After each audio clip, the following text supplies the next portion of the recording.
Grabe, ang bilis ng panahon, guys. 5 years old na yung anak ko, guys, na si Chloe. Today is her birthday. Kaya, yung asawa ko, nag-aya siya nang mag-celebrate kami sa labas. So, yan na, 6 PM na yung dumating yung asawa ko, guys. Nagtrabaho pa rin siya kahit Saturday. Kaya, yan na, lumabas na rin kami kahit gabi na siyang dumating. Pero may araw pa rin. Kaya, ganyan sa Amerika, guys. Kahit 6 PM pa yan or 7. At 8, minsan 9, may araw pa rin. Kaya, yung asawa ko nag-aya. Yan, okay, let's go! I'm so very excited! You are so excited, my loves? Are you excited? Yes! Let's go! Kakain kami. Kasi birthday ni Chloe! Happy birthday, my loves! My loves, Chloe! Happy birthday!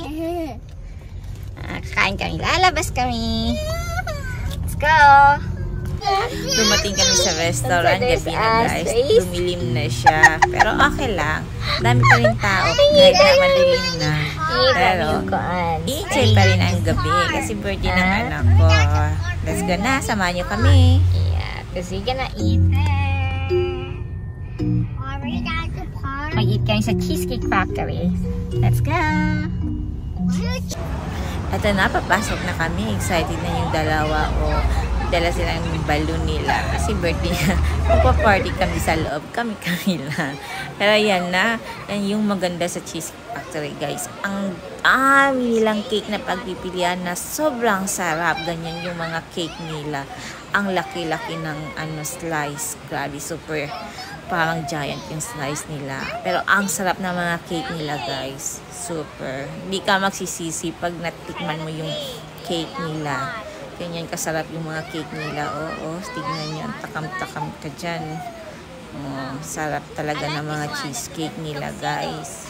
Kaya gusto ko lang mga cake nila. Pero nag-order kami ng 3 yan na. Tsaka yan yung first yan yung libre nilang bread. Pagkakain ka sa Cheesecake Factory, may libreng bread talaga sila at saka butter, diba? Saan ka pa? Libre yan, guys. Pagkakain ka dyan, yan yung first nilang isi-serve.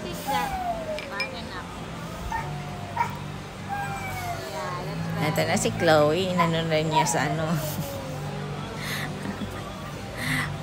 niya sa butter kasi masarap talaga yan, guys. At yan na yung order namin, dumating na. Yan na yung mga slice na cake nila. Diba? Isang slice lang yan, guys. Ang laki. Parang 5 tao na yung kakain. Tapos, yan na.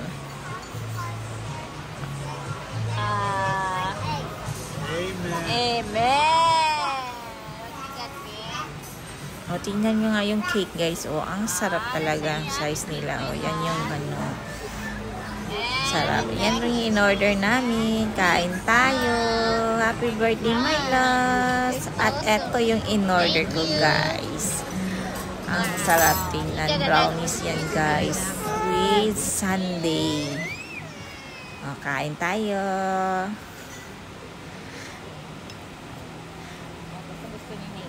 Siyempre, hindi din papahuli si Nate. Tikman din niya.